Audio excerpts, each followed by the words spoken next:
as I mentioned, we are so fortunate in the Regreening Africa program because of the amazing skills and passion of our NGO partners. And another NGO partner, of course, is World Vision. And so I'm very delighted to introduce Mr. Hamed Constantine Shibozo, he is a team leader with World Vision, and he has coordinated the Regreening Africa project for World Vision in Niger. And Hamed, I'd like to give you the floor, and I understand you will speak also in French. Thank you.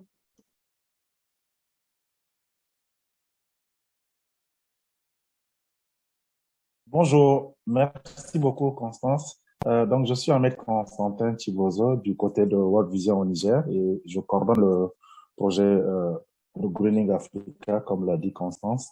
Et je suis honoré aujourd'hui de participer à cette rencontre assez importante où j'ai encore appris davantage sur les expériences d'autres pays où mes prédécesseurs ont partagé ce qui se fait. Vous n'êtes pas sans savoir que World Vision est une ONG confessionnelle chrétienne et il est important de mentionner que au Niger, nous sommes un pays hautement islamisé. On est à 99% de la population qui sont musulmans. Et donc, mettre à l'échelle une action quelconque de développement ne pourra vraiment, à mon sens, se faire sans implication de ces leaders religieux-là qui ont un prédécesseur l'a bien dit, ont un auditoire assez énorme et se font bien écouter.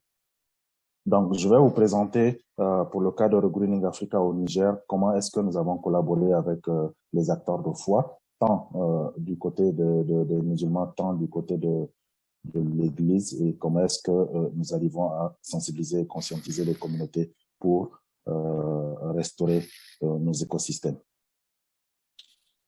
Donc, ce projet déjà est mis en œuvre dans la partie ouest du pays, comme vous le voyez sur la carte, dans 3 communes, Walam, Simiri et Hamdallah, et nous sommes comme partenaire d'exécution World Vision en collaboration avec CARE et la GIZ qui, pour le notifier, a déjà fini sa partie dans la mise en œuvre qui a traité de l'économie de la dégradation des terres. Et nous avons comme support le CIFOR ICRAF. Donc, nous avons des partenaires stratégiques, il faut le mentionner, ce sont les ministères sectoriels, l'agriculture, l'élevage et surtout l'environnement. Et nous collaborons aussi avec les institutions de recherche qui sont présentes au Niger et beaucoup d'autres ONG, tant internationales que locales, qui aussi collaborent à nos côtés, toujours dans le même objectif. Et comme je l'ai dit, nous collaborons étroitement avec les mairies et aussi les leaders religieux et coutumiers. L'objectif de ce projet, c'est, je vais le résumer simplement selon ma vision, c'est comment est-ce que nous améliorons le quotidien de nos communautés dans le monde rural, surtout des personnes vulnérables. Et il faut le dire, pas avec des mots difficiles à comprendre, mais ce qui intéresse nos communautés, c'est comment se remplir le ventre et comment se remplir les poches pour subvenir aux besoins des ménages. Donc, cela, pour nous, c'est comment booster les productions agricoles, renforcer cette sécurité alimentaire-là à tous les niveaux. Et donc, pour cela, c'est restaurer nos écosystèmes et rendre beaucoup plus fertiles nos terres. Nous avons aussi comme objectif de renforcer la gouvernance au niveau local sur les ressources naturelles et aussi accroître la résilience de ces communautés-là. Donc, renforcer aussi les capacités de nos communautés tout en développant des stratégies pour développer des activités génératrices de revenus, notamment pour booster l'économie au niveau local et surtout renforcer les aspects nutritionnels. Donc, quelques actions phares qui ont été menées dans le cadre de ce projet où on a vu l'implication des leaders religieux, c'est notamment l'éveil des consciences, les sensibilisations qui sont massivement effectuées au niveau de notre zone d'intervention par ces leaders religieux, tant musulmans que chrétiens. Et donc, cela se fait à travers divers canaux. Premièrement, nous avons ce qu'on appelle les assemblées villageoises où on a l'imam du village ou dans notre village qui, suivant les écrits coraniques, explique aux communautés comment est-ce que nous sommes responsables de l'entretien de notre environnement. Et aussi à travers les radios communautaires où on a souvent des prêches qui sont diffusées où les thématiques sont spécifiées suivant ce qui est attendu. Donc, le projet a renforcé le programme de ces radios communautaires-là en inscrivant ce genre de thématiques pour toucher un plus large public. Une seconde action qui est menée, c'est comment mettre à l'échelle tout ce qui se passe comme options de reverdissement. Nous en avons diverses au Niger. On peut citer la régénération naturelle assistée, le FNA, et aussi beaucoup d'actions de plantation qui se font. Et on n'oubliera pas aussi de mentionner qu'au Niger, nous avons des terres hautement dégradées où on n'a aucune végétation. Et donc, c'est à ce niveau que nous faisons recours aux ouvrages CSDRS, c'est-à-dire le creusage des ouvrages pour capter les eaux de pluie à des fins de planter des arbres et aussi des espèces fourragères. Donc, d'autres actions en termes d'influence aussi, c'est ce genre de réunion où nous essayons de mettre ensemble les autorités locales, les chefs religieux et les chefs traditionnels pour discuter des différents défis de notre environnement et aussi liés au contexte. Vous n'êtes pas sans savoir que dans la région où nous intervenons, où nous mettons en œuvre ce projet, nous sommes frontaliers au Mali et c'est une zone d'insécurité qui est assez instable. Et cela crée beaucoup de vulnérabilité au niveau des communautés.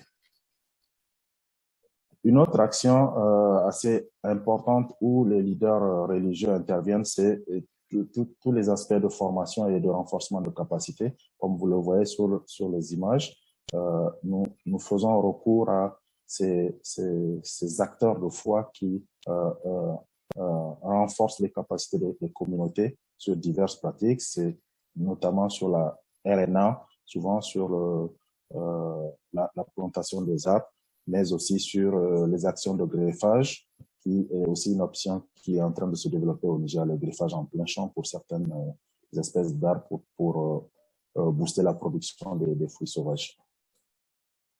Et aussi l'appui pour les groupements de femmes qui sont spécialement utilisés pour produire les plants au niveau des pépinières dans les villages.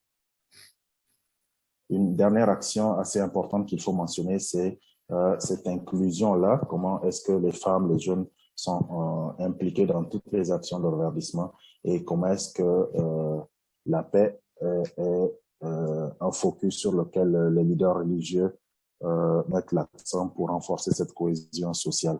Donc, comme vous le voyez à l'image, c'est des groupements de femmes, je l'ai dit tout à l'heure, qui sont formés et qui sont appuyés pour produire des plants. Et elles sont aussi actives dans les actions de plantation d'arbres, mais aussi de production d'espèces assez nutritives.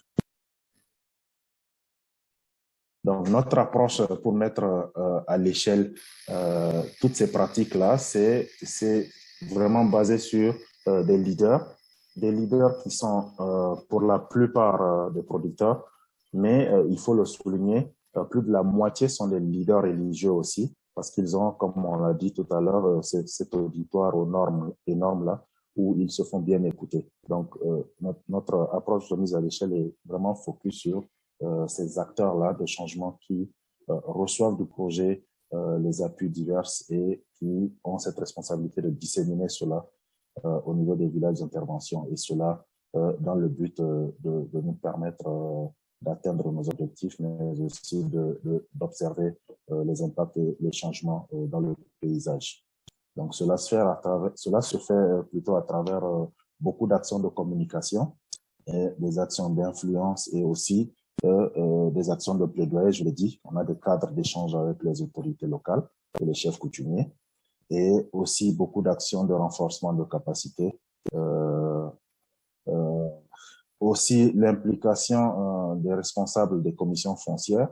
On a entendu nos prédécesseurs parler du foncier qui est, on se rend compte, un défi dans beaucoup de pays africains où on sait que les femmes n'ont pas toujours accès aux terres, les jeunes aussi. On a tendance à les oublier et cela crée ce qu'on sait quand on parle des exodes, c'est beaucoup plus les jeunes qui sont touchés. Donc, majoritairement, notre plus gros défi, je l'ai mentionné tout à l'heure, c'est l'insécurité que nous connaissons au niveau de la région où nous mettons en œuvre ce projet et qui est de plus en plus rend instable un peu nos interventions. Néanmoins, nous continuons à explorer des pistes, collaborer avec les ONG locales, toujours renforcer la relation avec les acteurs locaux, les leaders religieux, les chefs coutumiers pour continuer à toucher ces communautés-là vulnérables.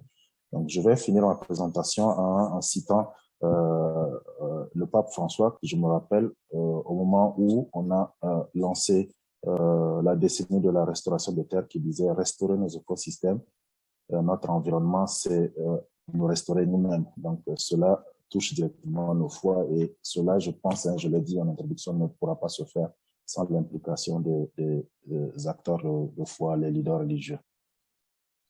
Merci.